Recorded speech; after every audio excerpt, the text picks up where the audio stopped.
Evan Carter was the kind of teenager who blended into the background. Quiet, average grades, a small circle of online friends, and a routine that never changed. Every night after finishing his schoolwork, he relaxed by downloading random indie games from sketchy websites, never thinking anything bad could come from it. One night, he downloaded what looked like a simple puzzle game, something harmless and barely 200 megabytes. He had no idea that hidden inside the installer was a silent backdoor program, built to track every movement he made on his laptop. At first nothing seemed wrong, but over the next few days small things began happening, things so subtle he almost convinced himself he was imagining them. His webcam light flickered for half a second before turning off again. His mouse pointer moved by itself once, just a tiny nudge. His phone vibrated at 3 a.m. with a notification saying, "Your password has been changed successfully," referring to a bank account he never used and barely remembered existed. His parents had opened it years ago, and now someone else had access. That night, while scrolling through Reddit, everything changed. His laptop screen faded to complete black, like someone had pulled the plug, but the device was still on. Then a single line of white text appeared in the center of the screen, not in a window or browser, but directly on the display as if injected into the hardware. "Do not close the laptop." Evan froze, heart racing. Before he could react, another line appeared beneath it. "I am your handler." He tried to close the laptop. Nothing happened. He held the power button. No response.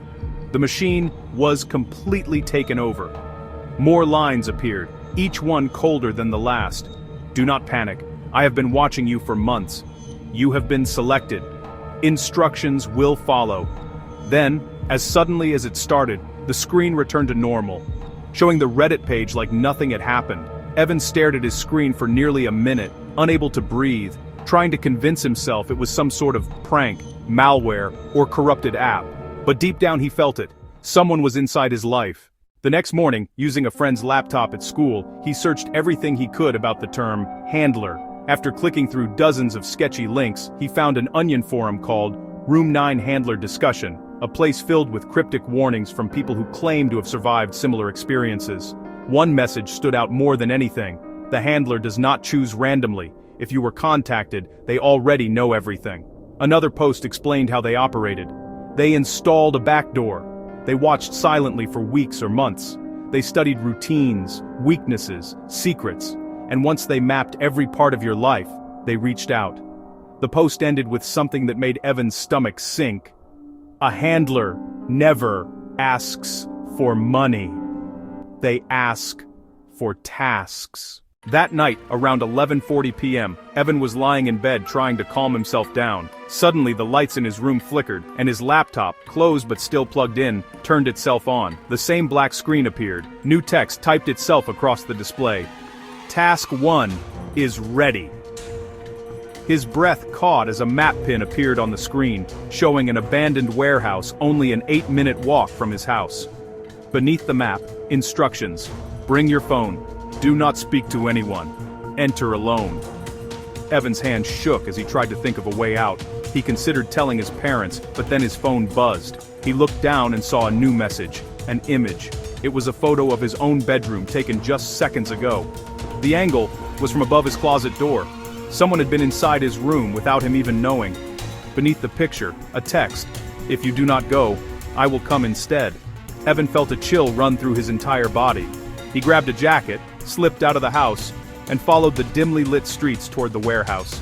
Every step felt heavier than the last, as if something was pulling him forward and warning him to turn back at the same time. When he reached the warehouse, the building looked abandoned. Broken windows, rusty metal siding, graffiti covering most of the walls. His phone vibrated again. "Enter." With trembling hands, he pushed the creaking door open and stepped inside. The air was cold and thick with dust. In the center of the massive dark room, a single bulb hung from a chain, flickering in and out. Beneath the light was a small metal table. On it sat a cheap prepaid smartphone, a sealed white envelope, and a black USB drive. His phone buzzed with another message. "Take the drive. Leave everything else." As he reached for the USB drive, the flickering bulb suddenly went out, plunging the warehouse into total darkness. Evan's breath hitched. He stood perfectly still, listening. Then, from somewhere deep inside the darkness, he heard metal shifting, the slow scrape of something being dragged. His phone rang, nearly making him drop it. The caller ID was blocked.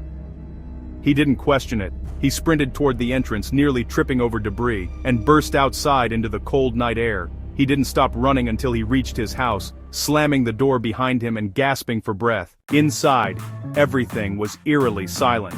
He checked his laptop. It had been completely wiped. His phone reset to factory settings. Every trace of the handler had vanished, except for one thing, the USB drive he'd taken from the warehouse. With shaking hands, he plugged it into his friend's laptop the next morning. The drive contained only one file, a simple text document. Inside it was a single sentence. "You passed. We will contact you when we need you." Evan stared at the words for a long time, feeling a cold understanding settle in his chest. The handler wasn't gone, he was simply waiting. And Evan knew, sooner or later, the next task would arrive.